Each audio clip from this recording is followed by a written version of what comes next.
Hey guys, Lemur here, back with another video. Super excited to say that I got Challenger. This is my second time reaching Challenger, but this is the first time I actually reached Challenger mainly playing Ahri. The first time I reached Challenger was mainly with Zoe at the time, and she was extremely strong then, and so now I've hit it with Ahri when I don't think she's actually a super strong champion, but I think that she definitely has a place in the meta currently. Anyways, in this VOD review, we're going to be taking a look at the game that actually got me into Challenger, and is this one right here. And so first of all, we're going to check out the runes and kind of describe which rune choices I went for. For instance, in this game, I went Glacial Augment, as we can see right here. Um, I pretty much go Glacial Augment in all of my games. I think it's generally going to be the superior rune in most situations. There are times that Electrocute can be good, or if you need Electrocute to possibly contend in the lane against maybe like something like a Zed. Um, Trying to think of other matchups that you might need Electrocute. Sometimes against Syndra you maybe can need it. But generally I think Glacial will get you more bang for your buck in the long run. If you do decide to go for Electrocute because you like the more bursty playstyle, I would also just recommend buying GLP. I think it's an extremely broken item right now. And so if you aren't abusing that, maybe get on that hype train. Maybe it'll get nerfed eventually, and then Electrocute Ahri will be better than Glacial Ahri. Um, anyways, um, the first option besides Glacial Augment will be Magical Footwear. Magical Footwear is not a super ideal choice against Twisted Fate because against Twisted Fate, we want to build our Merc Treads early so that if he stuns us, we can get out and we can obviously run away. Also, something to note against Twisted Fate is movement speed is very important on Twisted Fate as well as playing against Twisted Fate, since he always has to run at you to throw his gold card, or use his auto attacks to space you out. And so it hurts a little bit by not having your boots till 12 minutes or earlier if you don't if you get kills or assists. However, I still think it's the best choice in this case. Hextech Flash has some use cases with the Hex Flash R Charm interaction. Go Google that if you don't know what it is. And then Stopwatch could be a good answer to one all-in attempt from a Twisted Fate and Kindred gank. So maybe even going Stopwatch here wouldn't be entirely bad this game. Um, Also, you have to keep in mind is if you buy a stopwatch, it also can help you buy your Zonya's third item after your Twin Shadows because it'll have the reduced cost since you have your component already. The only problem is you have to keep it in your inventory, which can sometimes be bad. Second, I go for mini dematerializers. I think this is a pretty common choice against a matchup that would want to poke, or not necessarily poke, that would want to shove the lane, which is exactly what Twisted Fate wants to do. If I was against a more pokey matchup like a Zir or Syndra or Orianna, I could consider going Magical Biscuits or whatever they're called. And then Futures Market, I haven't played enough with it, but I do think it actually could be good, and maybe it's a bit underused. So I'm going to be looking at that, and definitely could be something in the future that I can maybe experiment with. I'm going to change to a pink here to see. And then I go with Cosmic Insight. I think in this game you could actually say that approach velocity could be okay since I have an Ashe, a Karma, a Fiddlesticks, and an Gnar, which all have CC effects that approach velocity could work with. So if there would be a game to play with approach velocity, it would probably be this one. Then I don't go Time Warp Tonic unless I'm looking to hard trade with the enemy, and that's not exactly how I want to play the Twisted Fate matchup. But however, if I was against a champion like trying to think of like a champion I would hard trade with. Maybe against something like I know it's an aggressive Fizz, then that's something I could do. He trades it on me. I use my corrupting pot. I use the movement speed to space him out and get an advantage there. And then Cosmic Insight not only gives you the CDR, but also gives you the active item CDR as well as the summoner CDR, which is very good. Here I go Cheap Shot, which is generally going to always be your option. Then I decide to go Ingenious Hunter rather than Ultimate Hunter this game because as Ahri in this game, if we take a look at our engage options of Ashe, Karma, Fiddlesticks, Gnar, Twin Shadows can actually be a super good setup tool, or GLP can be a super good setup tool for all of these ultimates to hit, for Ashe Arrow, for Fiddlesticks ult, for a Gnar engage. And so I think it's actually more important than my ultimate to have my glacial items available. Additionally, since Twisted Fate's ultimate and Kindred's ultimate are pretty high cooldowns. If you don't know them, they're like 2 minutes on Twisted Fate, maybe 2.5 on Kindred. My ulti will be up even shorter than their cooldown for the most part, especially since I built CDR early and Twisted Fate doesn't. And so, since I'll even have my ultimate before them, it's not like I need to rush to get my ultimate before them. Whereas against, if I was something against a Zed, even though I keep talking about Zed, he's just on my mind, I guess. If I was against something like a Zed, then I would need my ulti up more often because if I don't have my ulti, then I'm a sitting duck, and his ulti is a pretty short cooldown too, so it kind of um, shortens the time where he has ulti and I don't have ulti. And then of course I go magic resist against the Twisted Fate, and I decided not to go for attack speed this game because I don't know, I just wasn't really feeling it. I think attack speed is particularly good against champions that have skill shots, like a Syndra, like an Orianna, because you can auto attack faster and then like move your character out of the way. Um, I don't generally take attack speed as much anymore, but it definitely still is viable. Alright, let's get into the bot. Um, I'll put a timestamp at the beginning to maybe skip the runes and stuff, if you don't find that particularly interesting or you already know what you want to run. Um, but in this game, I'm playing Ahri vs Twisted Fate. It's actually a very common matchup that I played throughout my climb to Challenger because Twisted Fate was extremely meta, and there's actually a lot of Twisted Fate one-tricks too. I don't think this guy's a Twisted Fate one-trick, but there are definitely some really good Twisted Fate players in North America. So I started corrupting bot this lane. I think it makes sense in the context of Magi's is a really good buy, and if you want to buy Magi's, getting Dark Seal is, you know, what you have to build into. And Dark Seal plus Corrupting Pot is a really strong combo because you get the extra potion ticks.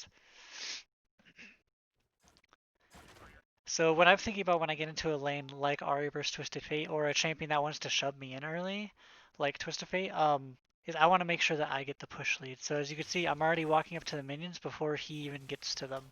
And so this is actually a pretty big mistake by the Twisted Fate to let me get 2 autos off before the lane even, fully begins. So if we watch it again, um, I'm going to be going over things in a lot of detail here, and I'm going to be moving a little bit fast, so rewind if you need to. Um, but already before the lane begins, I'm warming up. But then I go for the auto attack on the minion. In fact, I could have maybe even been up here a little bit further, and he might have not even punished me for it. So he doesn't even realize what I'm trying to do. Additionally, in this lane, I always think about, do I need to get my ward out early? Generally, what I consider is if I don't have any other vision on the map, in this instance I have 2 wards here and the fiddlesticks grow there. If I don't have any wards, I definitely probably want to get a ward out to help jungle track. But since I have some wards out, I feel kind of okay about it. Then if I'm going to get shoved in early by something like a Twisted Fate, by something like a Orianna or something, and I'm letting them shove me in, then I definitely want to place my ward. Whereas if I'm against something like a Zed or a Fizz, where I have time after I push a wave to go get a ward, then I generally don't use my ward at level 1. Anyways, back to the point. I get the push lead just at the very beginning of the lane without having to do anything special. He just kind of lets me have it. He shouldn't let me get these free auto attacks. If you don't know what Twisted Fates will generally do is they'll start W and they'll throw a card and a red card at, one of the range minions to try to get you to stand in it. And if they have Comet, it'll hit you as well. But this guy does end up taking Cleanse as well as Spellbook, so he has a little bit less offensive power. Not to say that Twisted Fate should ever solo kill you, but um, he's a little bit more of a defensive Twisted Fate because we have a Fiddlesticks and Ahri, which is a lot of CC, so the Cleanse makes clear sense.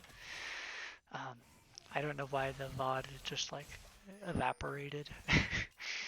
Very funny. So here's the first mistake, or second mistake, I guess, Fiddlestick, or Twisted Fate makes within this lane. And I make a slight blunder too, but we could take a look at it. So since I got the push lead early is why it's so important to get the push lead early, is because it lets you do whatever you want once you have the push lead. For instance, I could have gone to ward, I could have gone out into fog, I could have, pushed and harassed him under tower like I did. There's different options I have, whereas if he's pushed in, his only option is to last at the creeps and stay under tower. And so it limits his options, which if you know his only option is to sit and last under tower, even though it's level 1, then you can know how to play around it. Alright. but this principle of knowing what he's going to do at level 1 can apply to later parts in the game. For instance, at level 6, if I push him under tower and I have a roam timer, like maybe that's more impactful because I know he has to catch this wave and then he'll look for an ulti. And so here, since I have the push lead, I end up last hitting these creeps and he doesn't back up. His mistake is after he throws this red card, he should have to back up. And unfortunately, he doesn't realize that and he goes for the last hit here.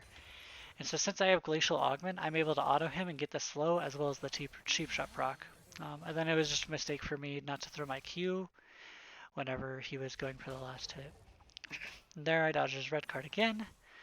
Then here's a small note is whenever you're playing mid lane, if you don't know, you hit level 2 off the first melee minion of the second wave. And so here we're both trying to rush to get level 2 so that we can use our level 2 advantage on each other. So fortunately for me, my minions are at this HP, his minions at that HP, and we can see that all my caster minions are pretty much targeting this one. And so when I hit level 2, I want to make sure I'm abusing that and I walk up as soon as I can, all right? And so although I'm probably not going to get like a very good trade here because he's about to hit level 2, the important thing is I have the intent of doing something. For instance, if he didn't actually last hit this minion fast enough, then I would have a good trade on him. I'd probably auto, and then maybe walk around and look for an E, and then Q. All right, and I would get a good trade. I'd probably have to use one corrupting pot. He would have to use his second one, so then it'd be 2-1, which is exactly where we want the lane to be. Getting small incremental advantages against a corrupting pot user is generally the way to go, especially since I have corrupting pot as well. Check what was happening top. Here I missed my charm. It was actually a correct charm, but I had a slight mechanical mistake here. We can watch it again. So here, the reason I'm going for this charm is I see that he's pathing this way. His head is facing this way. So he's aiming to be about right here when he gets in auto range. Then he's obviously going to last hit this minion. So the key is with your skill shots is you always want to try to throw them whenever they're going for last hits on minions because, you know, they're standing still. And so here I actually have the right idea, but I think I put my mouse at the wrong spot, and then I just ends up missing. I think if my mouse is actually just right here, it probably hits whenever it's going off. So slight mechanical misplay. I think I actually just clicked when I meant to just not click. It was pretty uncharacteristic, but pretty weird as well. And I wasted my Q there, and I didn't. The reason why that Q is particularly bad is because he didn't even have any last hits he was actually obligated to go for. So, as you can see, I'm not perfect, and there's definitely things I need to refine. For instance, this he does not need to last hit this at this HP, obviously. And so me going for this Q here, while I will hit this creep and probably kill it, it's not necessary, and he should never get hit by this. And so the better players I play against, the more I waste mana like this, the more I will be getting punished. So I need to make sure I am improving, otherwise I will just end up back in Grandmasters. Which isn't a bad place to be, but...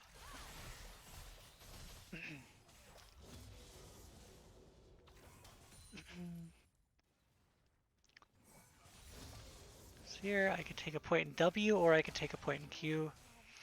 I go for the last hit here. Notice how it doesn't hit, however it does force his Q. So if we take a look at this mini play right here, is he has to go for, sorry I lost my pen, okay. He has to go for this last hit. He doesn't have to, it's a choice that he gets to make. And when he goes for it, I'm going to look to pressure him with either a charm or a Q or an auto W or something combined. And so he knows that I'm going to do that because I've been kind of pressuring him on some of the CS that he's been going for. And so, for instance, I line up here to hit the creeps as well as him because I want to stop his, I want to try to thin his wave as well as get the cannon creep and this creep. And so he knows that's what I'm going to do because he could see me line up like I did right here. And so instead of auto-attacking here, he actually he's forcing himself to throw a Q because he wants this last hit, which is a slight win for me. Maybe even a win for him because I used mana and he has ways to regenerate his mana. But... Fortunately for me, I had to use my corrupting pot when I was full health, so there is some lost value in that. I used my first minion dematerializer on the melee minion. Generally how I see minion dematerializers, I think in another video I said 2 caster and 1 melee, is I kind of just use it on whatever CS like I need to push, honestly. Um, I think that part of my game could be refined. I recently saw Legit Korea reviewing a Faker VOD, and Faker decided to use one on cannon, one on melee, and one on caster. I might try end up doing that, but I've been kind of just experimenting with different variations. For instance, in this game I did all 3 melees, and not really sure if it did anything. So here I'm going to look for a recall. The reason I'm looking for a recall, let's see if you guys can figure it out, because it's the cannon wave. However, there's something I'm missing in this play, and if you could spot it, then I would be very impressed. And why I probably shouldn't recall. Um, well, my team's making a play bot, and I didn't even look bot, so I have no information, which I preach about, going and looking bottom and like figuring out what's happening, and then I didn't do it in this situation, which is pretty bad by me. Um, so instead of going bottom, or instead of recalling here, I think the better play is to actually move into the pixel bush and then go for the recall to provide backup for my team and stop the TF from coming if he wants to. Um, in this instance, Twisted Fate doesn't have TP. However, if he did have TP, I don't think my bot lane should make this play, and I would be pinging them off rapidly. So here I stop my recall because I don't want him to get a free roam into this dive. I look now, but it's a little bit late. So I end up following over here and ended up nothing happening. And I ping where he is. And then we also see him path through the Fiddlesticks Ghost.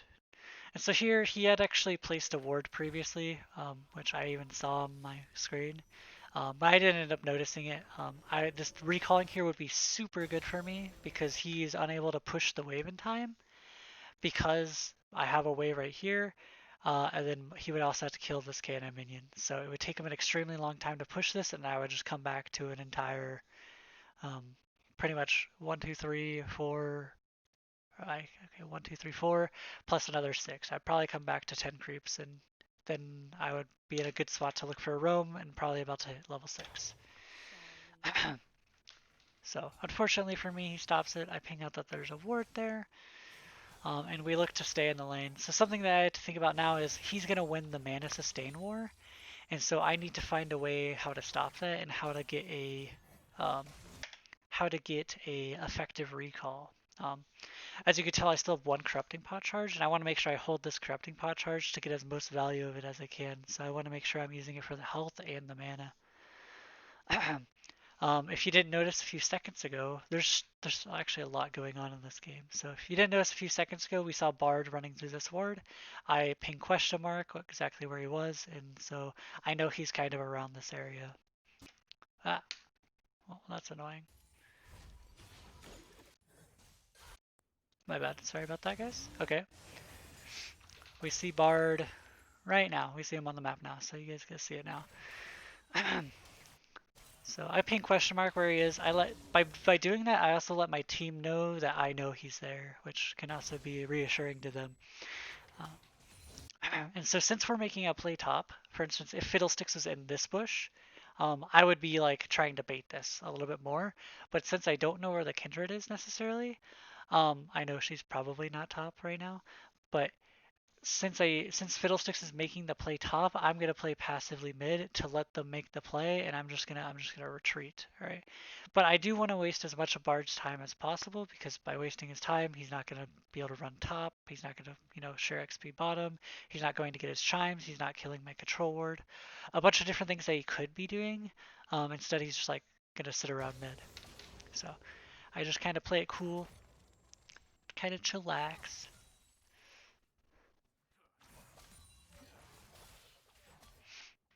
And he ends up showing down there. And ends up leaving, so. He ends up getting nothing for it. Twisted Fate looks top. I ping him out. But he ends up by probably just placing a ward topside. The Bard is still here, so I'm just kind of chilling. The Bard's giving this. Oh, watch this. What? So what Bard is trying to do here, it does look pretty end. because it kind of is.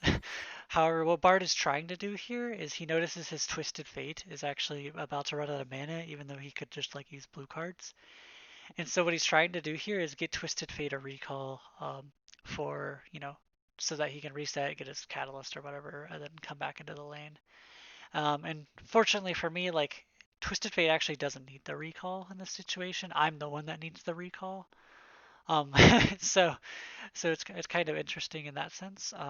But luckily for me, my Karma notices the Bard just hanging around mid still. And then I correctly kind of bait it out and don't back up too far, but also keep him a little bit enticed. So I end up charming as I get stunned, which is very fortunate because if I don't, he probably maybe gets away.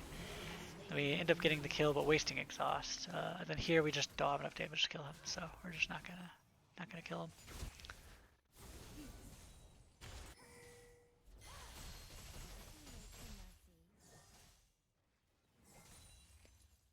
Of course, we're just going to push this in so that it will bounce back to us when we come back to the lane. And we're going to level up our ulti. So a good ward to do if I had a ward available would to be placing it right here as I'm recalling. However, I don't have a ward available.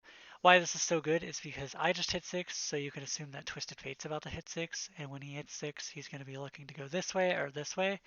And if I have a ward right here, we can see which way he's actually going to. I think it's a super important ward against Twisted Fate, but it can also be good against champions like Kiana or Zed or Pyke mid or something.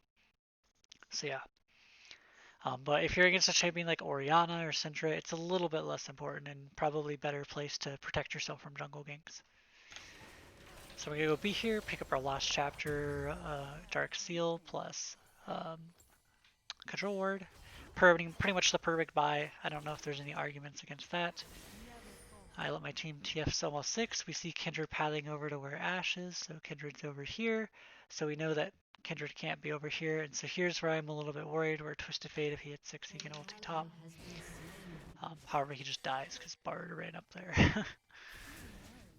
And then here, I literally like never question mark my teammates, but like I feel like this was just absolutely bizarre that this Karma would fuck my wave like this.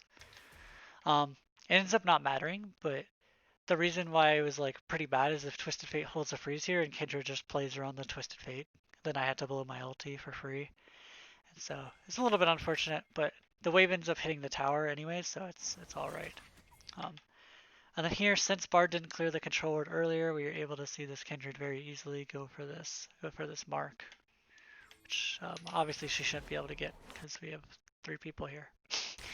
And so here I ulti when I maybe don't need to, because I wanted to try to deny the mark. I think it ends up being a mistake to use my ulti, because I guess, you know, she can just smite it, so.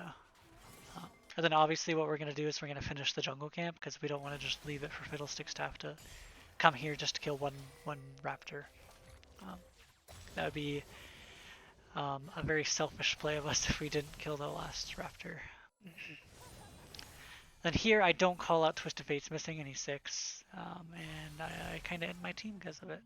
Granted, they can look at the map too and understand that I just used my ult and he had the push.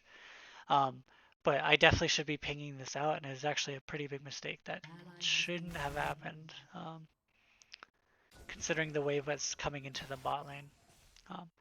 So instead of just running down bot, I'm going to try to get something wherever I can. So right now I'm looking to control vision, so I'm going to get this control ward here.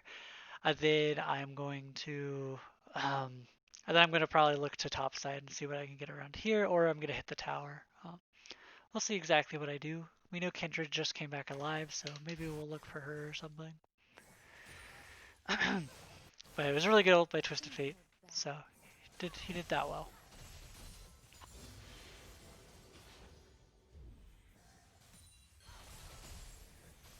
And he ends up using a spellbook to TP back, so I am not able to get much. However, I do see a control ward over here. And I notice the Twisted Fate running at me. So we'll just watch this one.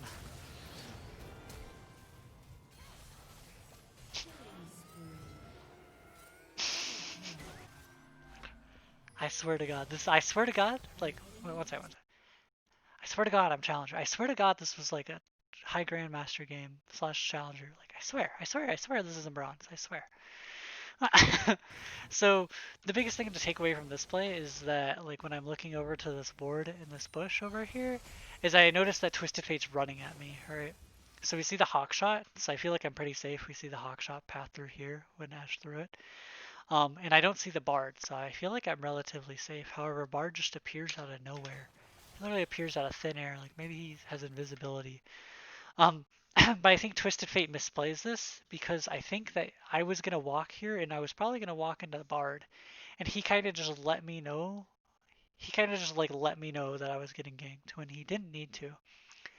I think that if he like was pretending to freeze the wave, it would have been a lot more convincing, and I might have even died to this. So since I didn't have my ulti available, which maybe I shouldn't have used my ulti earlier. And so I think by him making it so obvious, it was I was able to escape. Additionally, whenever people are going for abilities like their stun card, or for instance in one of the faker buys I saw, he would always charm whenever Azir was ulting.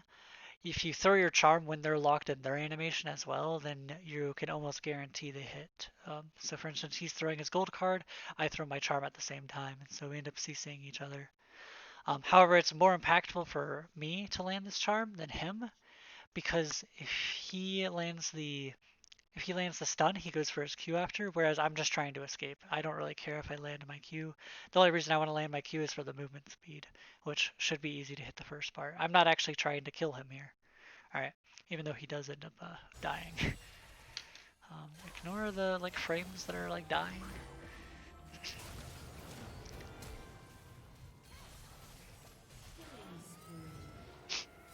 Like what? But you'll see that I don't like freak out that I'm getting ganked. The thing is that you want to make sure that you're calm and you're not like wasting stuff. For instance, I don't instantly like ignite and try to go for a kill. I don't instantly accept that I'm dead. I hold my flash until I absolutely need to. Um, the bard's level 4, I'm level 7, so it's pretty easy trade.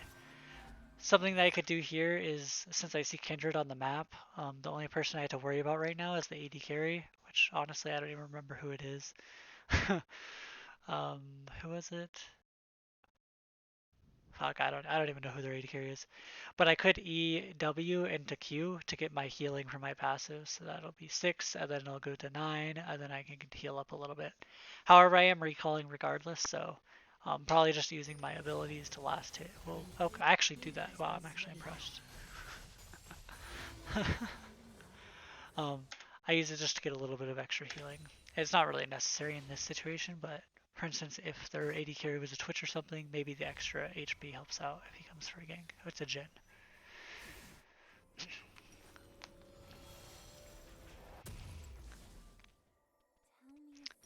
I end up here waiting for my GLP. Of course, I think that's a pretty self-explanatory buy. It's a very strong spike for Glacial Ahri, or even Electrocute Ahri.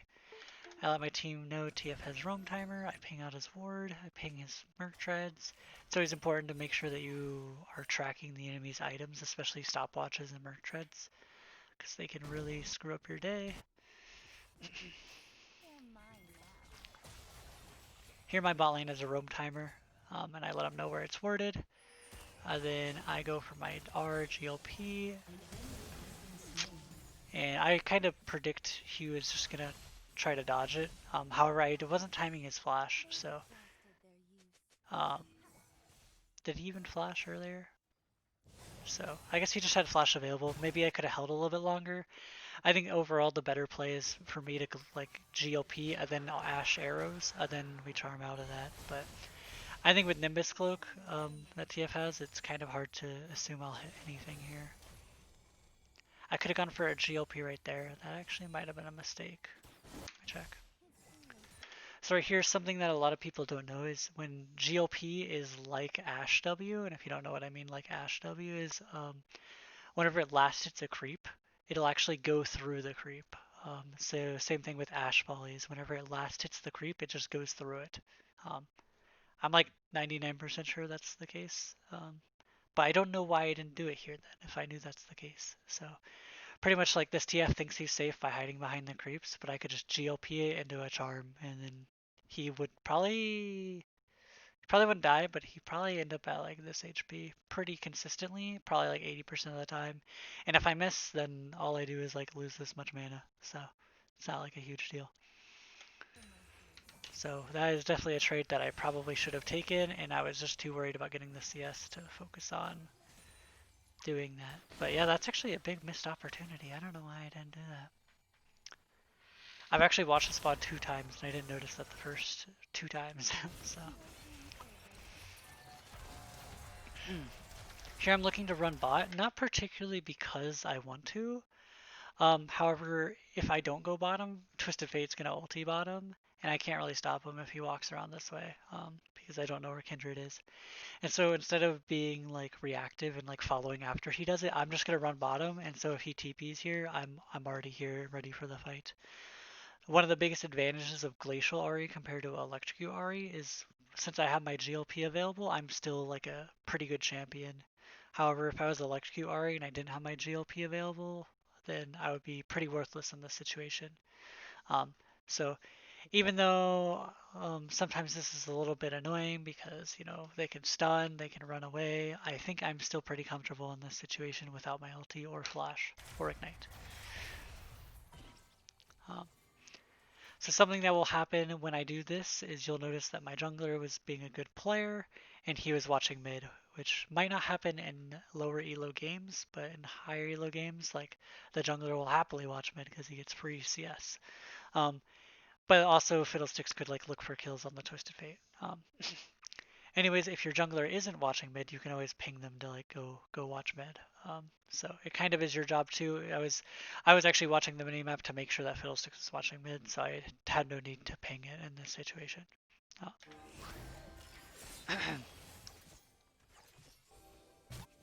And then here, since my bot lane is low, I want to make sure that they get good resets, like they let me get a good reset mid.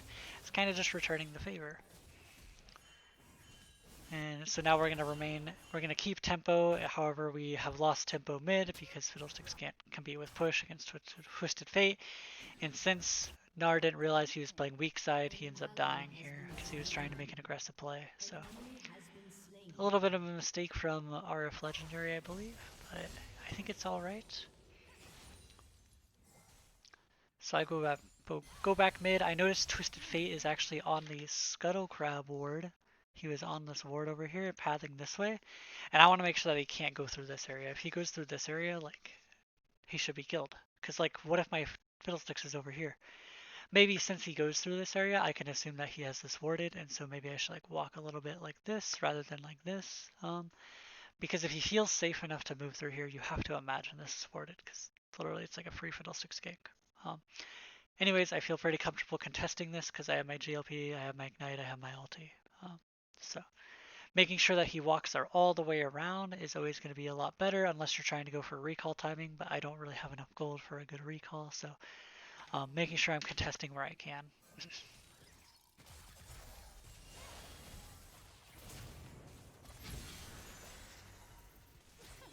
I'll just watch this play unfold.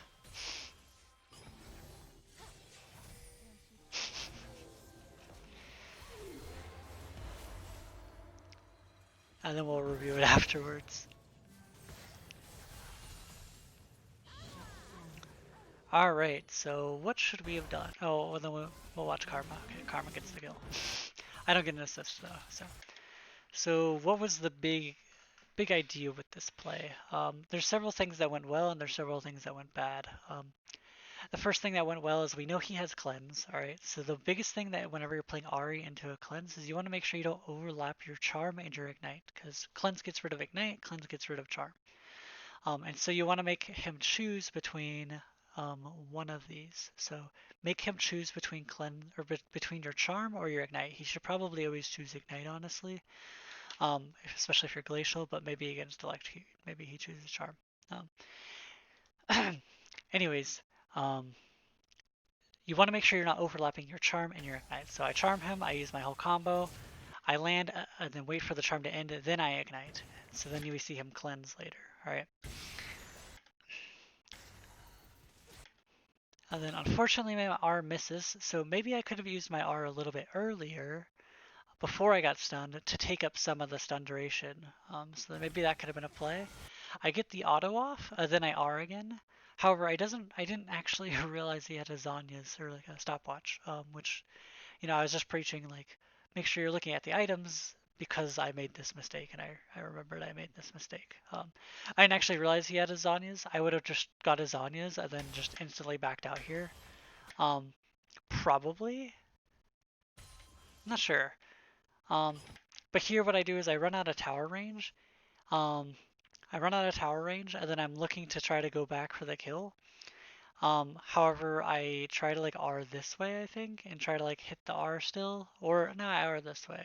I at this point I think I'm just trying to escape, which maybe is incorrect because the bard can just tunnel through here, or tunnel through here. So maybe I just commit for the kill. However, I'm 4-0, so I have a decent shutdown. So kind of put into a weird spot here. Obviously, trading kills is better than, dying for nothing. But should I have gone for this play? Thing is, I know where Kindred is, because we see Kindred topside. And we know she's probably not, like, following Twisted Fate right. Oh, we see Kindred on the map right here. So we know Kindred's not here, we know Camille's not here. Thing is, I don't know where Bard is. Bard just died earlier, so... And Bard's been roaming a lot, so... Maybe after I R auto here, I just back out. And just assume that Bard's gonna be there.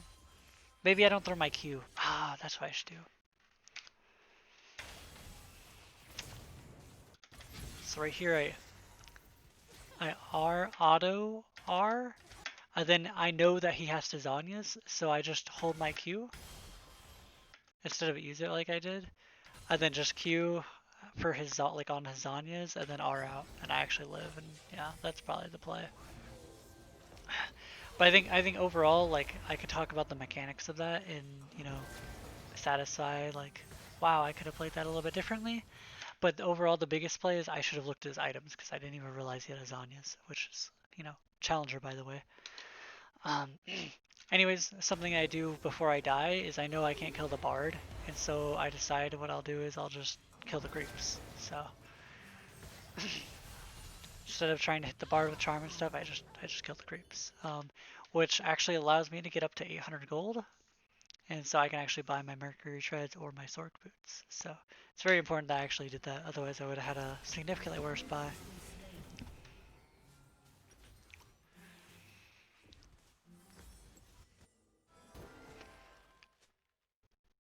We'll skip through this death. I now ping Bard's Zanya's because I made the mistake of not paying attention. I missed my Q because I was like looking top. That was just a mechanical mistake. I noticed my team running up the river and I noticed that there's a fight about to break out. I don't have my ult available, I let him know, but then I just ping like we're collapsing on this guy, so let's just like kill him. And then here's a big thing is if you were here's the big difference between Glacial and Electrocute Ahri. Right here, if I'm Electrocute Ahri, I want to just run. I just want to run. Okay. However, if I'm Glacial Ahri, I actually want to auto attack him and then run. The reason being, if I'm Electrocute Ahri, I'm gonna wait for my charm here to try to go for the kill. However, if I'm Glacial Ahri, I'm gonna try to land the slow so that my team can catch up and Ash can get auto and then Karma can land her stuff so that we get, the kill there. We do have the Bard portal though, so we just like kill him, but that's like a slight difference on how you play the two different keystones. Like here you would want to go for an auto, whereas Electrocute you would want to just chase them down and catch up with their tier 2 boots. And here my Fiddlesticks is just styling on them.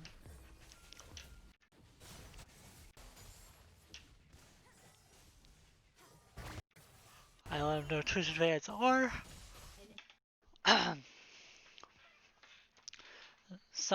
this is gonna be a kind of long tangent about this play. I'm not sure I should go into because my voice is already dying. Let me get a drink of water before I do this.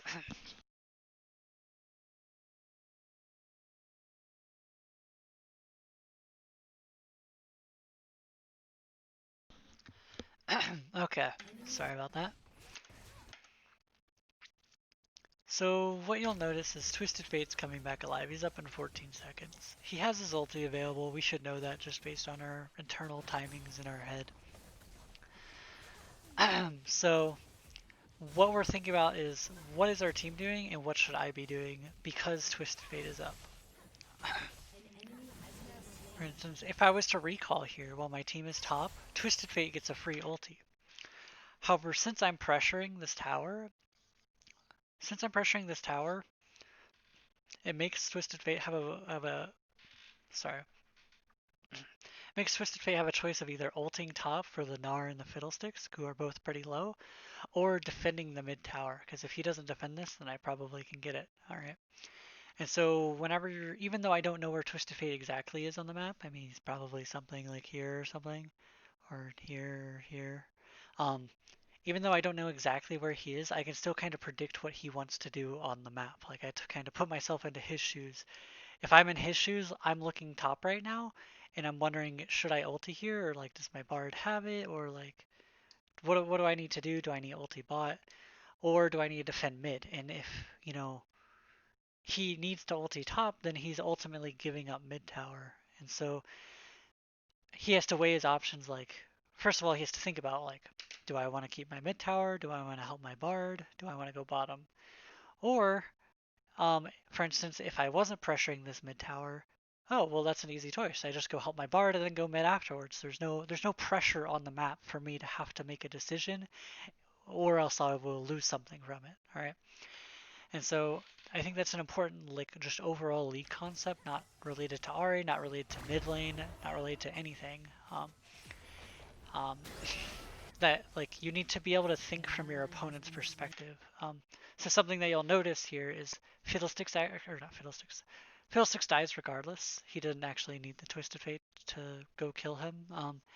But you'll notice that Twisted Fate's actually on this left side of the lane, and he came from this angle. So you could clearly tell that Twisted Fate was probably over up here, probably looking to use his ulti on that side of the map and look to make a play with it. Um, but he decided against it because I was pushing this tower. So whether or not, like for instance, if my Fiddlesticks actually would live without the Twisted Fate ulting, the Twisted Fate, had to make a decision whether he wanted his, Fiddlesticks kill or to protect the tower. Um, so, well, in this instance, it didn't particularly matter. It's something that you always want to be putting your enemy into positions where they have to make decisions, and those decisions ultimately, you know, having to be hard and obviously having advantages on either side. For instance, if I give up my Fiddlesticks, then I get the tower mid, which arguably the tower mid is more important. Here I'm playing towards the right hand side because I saw Kindred at the left hand scuttle, so I want to make sure I don't get stun carded and have to blow my ulti. And then I see her on the ward, so I just go for a quick trade, end up missing the cannon, not particularly worth. Here we still know Fiddlesticks has ult, or not Fiddle. I keep calling Twisted Fate Fiddlesticks, I'm so sorry. Here we know Twisted Fate still has ulti, so I'm a little bit lenient about just running through the Scuttle Crab here because I could get collapsed on. However, we see Kendra just like running through the tower because she doesn't know exactly where I am and she wasn't paying attention to the map and noticed that she has Scuttle Crab and stuff. So by not showing here, I effectively made Kindred make a bad decision. So right here, I back away. Even though I show my intent is moving to the left, Kendra doesn't actually know where I am. At least it looks like she doesn't know where I am. If I was to watch this from the spectator client, Twisted Fate may be not pinging correctly, or like maybe pinging me here when I'm actually just here. Like he may be pinging something closer based on how this Kindred's playing. Because I don't think this Kindred would normally make this play if she had been given true sight of where I was. Because I thought Kindred would just walk this way and walk out, and I was just scared of getting Kindred on as long with Twisted Fate here without our Fiddlesticks ult being up. Like I think that was a pretty realistic, scary position to put myself into. Even if we maybe could have won it, there was really no reason for us to be put into that position. Especially when we don't have our Fiddlesticks ult and we are playing for the dragon. So by not showing mid, we are effectively killing the Kindred here. Unfortunately, I don't get an assist, so it's like, you know, where's my KP? I walk up to make sure everything's fine, but maybe I didn't actually need to. Here I ping the dragon to make sure my team knows that's what we want to play for. Being communicative with what your plans are with pings is always going to help your team out. Make them make decisions as well as like you make decisions. I find when I ping what I'm doing or I see my teammates ping what like they're doing, it makes the game like 10 times easier to play. Um, so if you can get in a habit of doing that, if you don't even know what you're doing, then maybe don't ping, but like try to figure out what you're doing.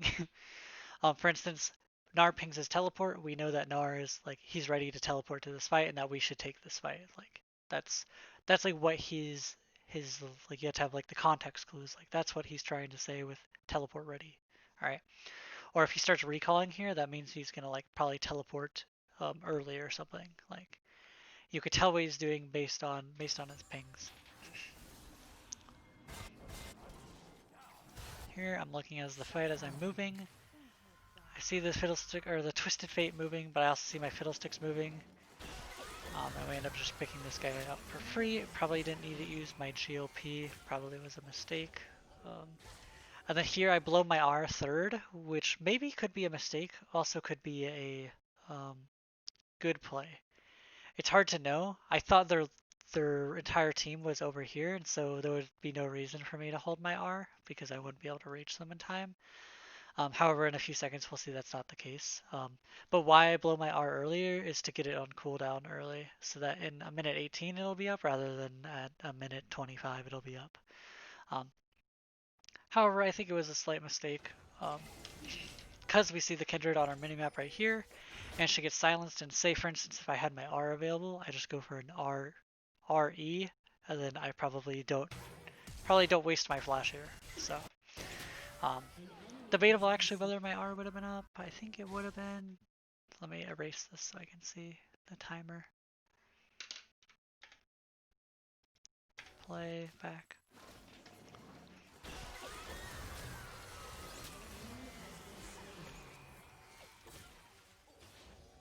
And so you can see already, like after I get the kill, I waste my second charge and my third charge. So if I'm gonna waste my second charge like this, I should just use my third charge immediately and not wait. So, oh, actually, wait, my brain. I even thought about this during the game. I actually level up my ult after the kill, so it's actually even a lower cooldown than it would be because I just got level 11. So now it'll be the, you know, what is it, 1 minute 20 second cooldown rather than the 1 minute 40 second or whatever it would have been. So that was pretty helpful. However, I just probably shouldn't waste the second and third charges, so that's maybe just a slight mistake by me because the dragon's important and there's not really a fight for another minute 20. So I was just trying to be, I guess, like maybe a bit too quirky. Be like, I'm wasting my ult faster so that it's up sooner, but like, because I thought that Hindered would be over here, so I was like, there's no point in having my 2 ult charges here, because like I never get to them in time. But that's clearly not the case, so that was kind of a misplay, and I end up using my flash for it, when we probably shouldn't have used our flash regardless. Like, I use my flash here because she's silenced, and so she can't flash or she can't Q, so. Otherwise, if she's not silenced, I don't go for that flash charm. There's no way in hell I ever go for that flash charm if she's not silenced.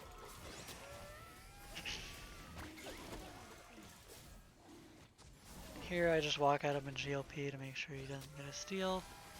I'm not really here for the damage on the dragon, I'm here just to zone them off.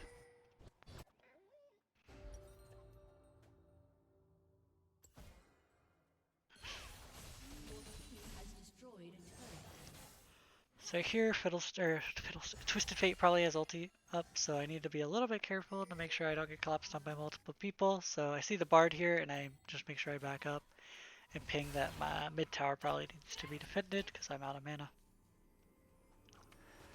And then I let my team know mid tower's really low, we should probably be playing for it.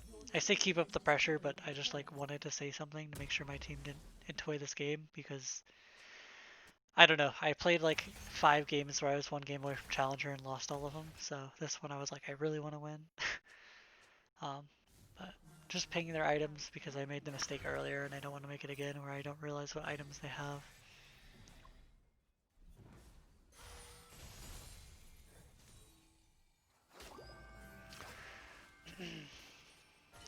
We have Bard TP, or I mean Gunnar TP coming in.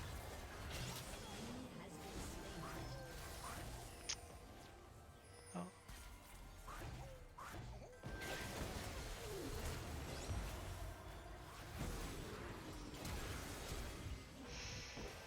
Slight mechanical misplay again. Right idea, I think. Maybe I could play it a little bit more aggressively. For instance, I could right here go for the Bard and the Jhin because I see them both instead of the Kindred. But what I should do here is I should actually GLP-R to cancel my R animation, as well as it actually follows your R a little bit. It's kind of like the Hex Flash bug thing with the RA charm, is if you GLP during your R, you can actually have the bolts come out as you're Ring. And I think this is actually the perfect use case for that mechanic.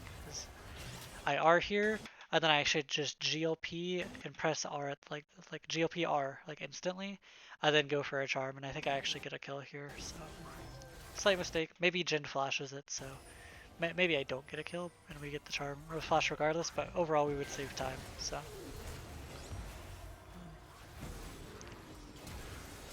And then maybe since I was getting stunned, maybe I should have tried to charm the Twisted Fate. But maybe I shouldn't because I didn't know Jhin was going to flash. So here I have a decision to make. This decision making is probably one of the things that Diamond players get the most wrong. I mean, everyone gets it the most wrong, but like I'd say Diamond players, even if like you're a control mage player, like you need to go to the side lane here, even though it like looks appetizing to go mid. And I think I end up pinging that I want to kill mid, and then my Ashe pings that she wants to kill mid. So, or like I ping that I want to go, and then she pings she wants to go, and so I just end up I need to go to the side lane, and we need to make sure that we're not soaking each other's XP. Here I see them making a play, so I'm obviously gonna follow up, but after that I'm gonna go to the other lane. So. What I mean is like Diamond players make this mistake a lot is they kind of group up a little bit too early when my team doesn't need me actually here. Regardless on whether Twisted Fate ulti's in or Kindred's there or like whatever, my team has a choice if we want to fight. And so if they fight without me, like that's their choice because they think they can win it. All right. So you have to have a little bit of trust in your team to decide if the fight's worth taking. But like something that you could do is like I'm showing bot or like I'm bot, don't fight unless it's good or something. Like you can make sure your team knows that you're bottom lane or like in top lane or something before they decide to make rash decisions. But,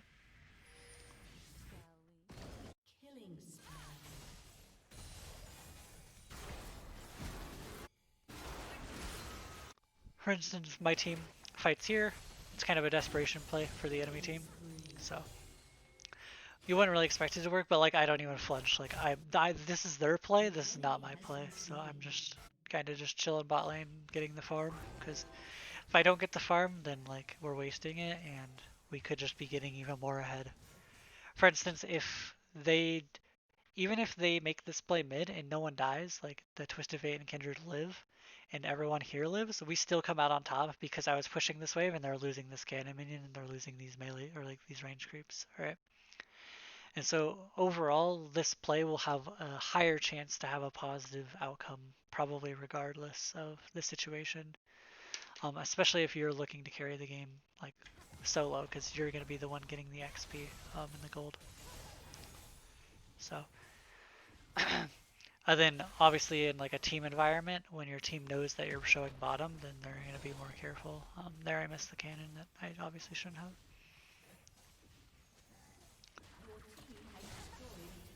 And here I just insta-R away from the Camille.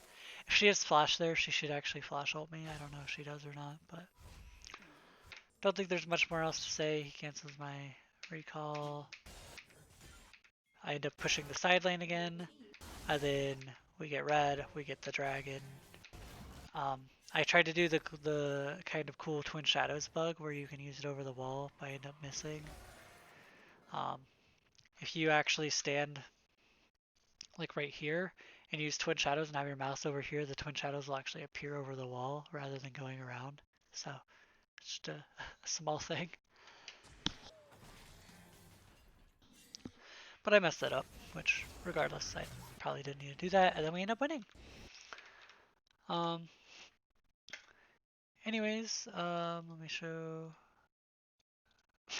Yeah, Kelpo, thank you for the encouragement. Yeah, anyways, that was the game I got Challenger in, so it's a very happy time after that. What can I say about this game is probably one of my easier games out of my more recent ones, but I still think that there was a lot I actually misplayed and a lot that I actually learned from it. And so I think I like I don't know. I wanted to try to capture in this VOD review on like what it means to like be a mid laner and like a league player, not necessarily just an Ahri player. I focused a lot on the Ahri mechanics, but I also wanted to point out like regardless what champion I was playing here, if I was playing Orianna, if I was playing Syndra, if I was playing Zoe, like a lot of these same principles of keeping pressure, getting this level 1 trade here would still apply.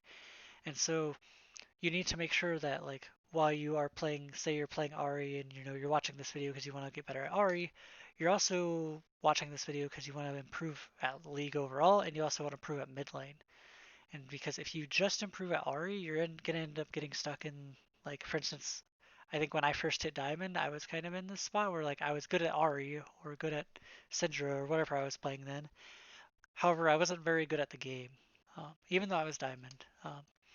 And so if you want to push past that Diamond wall, I suggest like not only just focusing on Ahri, not only like focusing on specific champion that you play, but also broadening your game knowledge as well as like broadening the scope of like what what really exists within the game.